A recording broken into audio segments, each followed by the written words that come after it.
Na Skeningsdij is die allemaal zwaar weer decor voor de Wrotrun. En daar blikken zowel de deelnemers als de organisatie wurg maar voldienen op waarom. Oh, fantastisch jongen, zo mooi. Dat we ze echt tot het uiterste zetten. Echt in grenzen best op het ziekje. En hoe gie je het dan? Ah, echt nou jongen. Het goed? Nee. En wat is je favoriet onderdeel? Mijn favoriete onderdeel wie wilde, nou ja, die zwiste, diegene met het touw het wetter in. 2 touwen en dan moest alleen maar apen hangen. Nou, dat was echt gewoon, dit is naar de deur jongen. Je moest echt tot het uiterste. En dat... Waarom wie dat dan niet favoriet onderdeel? Want de Sais krijgt niet eens bij me deed. Nou, omdat ik in mijn werk als jongerencoach ben ik jongeren echt aan het confronteren om tot hun grenzen op te ziekje. En om 40 keer dat ze denken dat ze kunnen.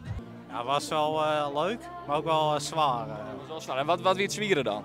Ja, vooral bepaalde obstakels met die touwen en ik had nog niet heel goed geoefend. Dus, Wat wie het leukste onderdeel?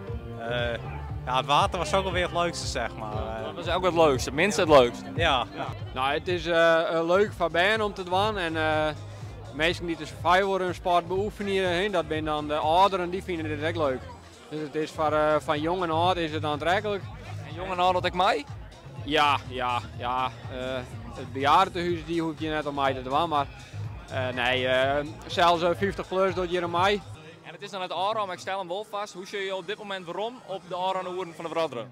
Ja, ik ben op dit moment valt er wel een les van mijn schouders, want het is nu bijna Aram, dus ja, we hebben romsjen op een geslaagd evenement. Ja. Als je vast een soort werk zit in dit organiseren en te realiseren al, ja. Ja, we zijn 8 weken onder het fysiek aan het opbouwen. En we zijn zelfs wel een jaar hier bezig om vergunningen om te vregen en om nou ja, de financiën al hier te regelen. Dus daar zit inderdaad een heel stuk voorbereiding in.